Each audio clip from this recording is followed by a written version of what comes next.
Turning now to Canada, where the man set to become the country's next Prime Minister is striking a defiant tone in the face of threats from the US President. Former central banker Mark Carney was elected on Sunday as the Liberal Party's leader and successor to Justin Trudeau. Among the biggest issues he'll face, growing tensions between Canada and its southern neighbour. On Sunday, he slammed the Trump administration's tariff plans and vowed to keep retaliatory tariffs on the US until, quote, the Americans show us respect. America is not Canada. And Canada never, ever will be part of America in any way, shape, or form.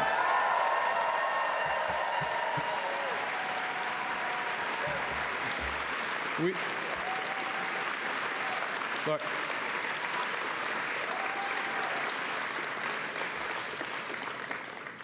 we didn't ask for this fight. We didn't ask for this fight. But Canadians are always ready when someone else drops the gloves. So the Americans, they should make no mistake, in trade as in hockey, Canada will win. His comments coming as the US President ramps up his trade war and calls for Canada to become the 51st state. In an interview that aired Sunday, Mr. Trump said tariffs on some goods from Canada planned for April 2nd, quote, could go up. CNN's Paula Newton is following developments from Ottawa. Mark Carney's win was overwhelming. In first place, the next Prime Minister of Canada, Mark Carney. But all eyes are now on the contest to come. As Canada's Prime Minister-designate, Carney will be sworn in within days and will likely call for a national election within weeks. Carney is calling for national unity to better face the challenge of the Trump administration and its threat to the Canadian economy. Right now, all Canadians are being asked to serve in their own ways. We're all being called to stand up for each other and for the Canadian way of life. So let me ask you, who's ready? Carney is a political novice, a former central bank governor in both Canada and England, a former investment banker with Goldman Sachs, an economist with a hockey goalie pedigree from his days at Harvard.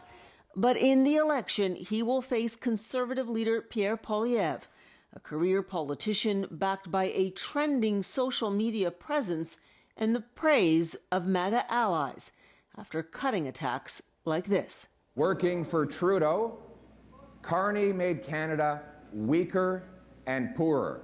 Working for himself, Carney made the United States richer and stronger. President Donald Trump's tariff and annexation threats have reframed the Canadian election in just a matter of weeks, with a rising nationalism and rising popularity for the Liberal Party. Prime Minister Justin Trudeau was forced to announce his resignation in January as he grew ever more unpopular. But his Liberal Party has since been reborn with new purpose. This is a nation-defining moment. Democracy is not a given. Freedom is not a given. Even Canada is not a given. Those are some of Trudeau's final words as Prime Minister. His successor promises to take on that fight. Donald Trump thinks he can weaken us with his plan to divide and conquer. Pierre Poilievre's plan will leave us divided and ready to be conquered. Because a person who worships at the altar of Donald Trump will kneel before him, not stand up to him. But for weeks already, the Conservatives have been portraying Carney as weak in the face of the American threat. Trump wants our jobs. We're going to take other countries' jobs. And Mark Carney is just the man to help him. Canadians will now take the measure of Carney's vast economic experience, both in Canada and abroad, and will weigh which leader and party is best able to stand up to the American threat. Paula Newton, CNN, Ottawa. While Canada's eventual new prime minister is vowing to win a trade war with the U.S., Trump administration officials argue that the tariffs are actually fighting a drug war. They say fentanyl is the reason for the tariffs. We launched a drug war, not a trade war, and it was part of a negotiation to get Canada and Mexico to stop shipping fentanyl across our borders. If fentanyl ends, I think these will come off. But if fentanyl does not end or he's uncertain about it, they will stay this way until he is comfortable. You're saying this really is about fentanyl? It really is about fentanyl. It really is. It's worth noting that in the last fiscal year, U.S. border authorities have taken a total of 43 pounds of fentanyl at the Canadian border. That's less than 1% of all fentanyl seized at U.S. borders. Joining me now to talk about all this, Alex Thompson, CNN political analyst and national political reporter at Axios. Ashley Allison, CNN political commentator and former director of the Biden-Harris campaign. And Doug Heye, Republican strategist. Thank you all. Welcome to the group chat. I'm going to start with Alex. I love the weekends because when you come in, you hear everybody's talking points from Sunday, one after another. What does it mean that they're moving this conversation in this direction? Well, some of this is about legal justification for it because say that again, legal justification? Yes, because in order for Trump to have the power to unilaterally do these sort of wide tariffs, you have to have sort of a national security or a security rationale for it. That is why they keep talking. I mean, I think they do have a real policy agenda here, but some of it also is the legal justification. Okay, Doug, what I'm hearing is this is not cosmetic. I'm coming to you first. Ashley, I'm not forgetting you, but I'm coming to you first because obviously your experience at the RNC, you're a guy who knows about message and how to talk about something publicly. So when you see flooding the zone with drug war, not trade war, what do you hear? It tells you there's been pushback and they're trying to find new ways to talk about it. And to Alex's point, it's legal. It's also political. That's why we saw the 3 cabinet members all saying the exact, not sort of things, the exact same words. We're going to hear fentanyl more and more, regardless of what those numbers are. Clearly, fentanyl is coming in massive numbers from the Mexican border. I just crossed the border, did the land crossing over the summer, and you can see just when you're just 10 feet over on the Mexico side or 100 yards on the Mexico side, you can see these kinds of products being sold. That's just not true in Canada. But the political argument's going to remain because they have to make the political argument to make the legal argument. And to be clear, there are fentanyl labs in Canada. That is not necessary. We're not saying they don't exist. We're saying we're not talking about the organized industry that you might see coming out of Mexico. Actually, I remember the Biden-Harris folks during the term really struggling to talk about the border in a way that connected with people, saying we're doing something. So how are you thinking about this now? You know what I mean? What is the, not counter, but what is the argument that could be taken advantage of in this moment?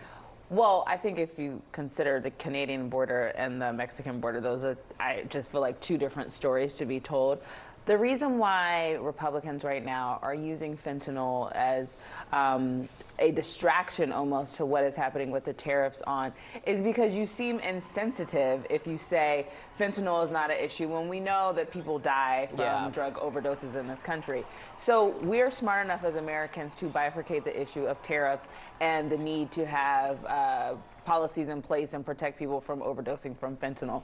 So I would encourage the Democrats not to take the bait here, and counter it and be compassionate to folks who are experiencing drug crises in their communities while also saying we want eggs to be cheaper. Okay, so we are not just nerds into tariffs.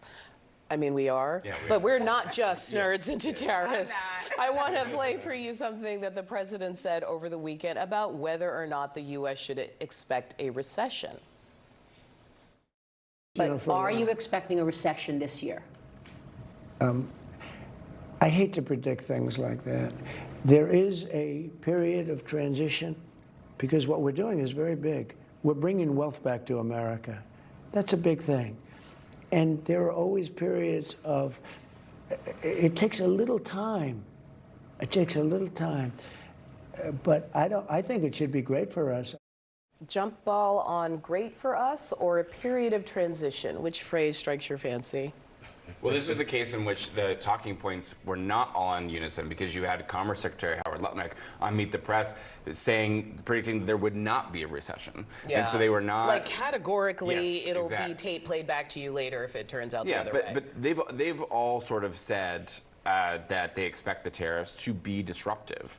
But this is also what they ran on. And they believe that, you know, given the last 30 years of what they call like sort of the hollowing out of the industrial base, that this is about trying to get back to that or address that. But, I think they ran on tariffs, but I don't think they ran on a bit of a disturbance. I think that, you know, and so I know they didn't, because if they would have, Kamala Harris would have counted them on it, right? The same way, and so when people like myself and other folks were saying, watch out, cats, like, you know, this might not land the way you expect it to land, we were told that we didn't know anything about economic policy.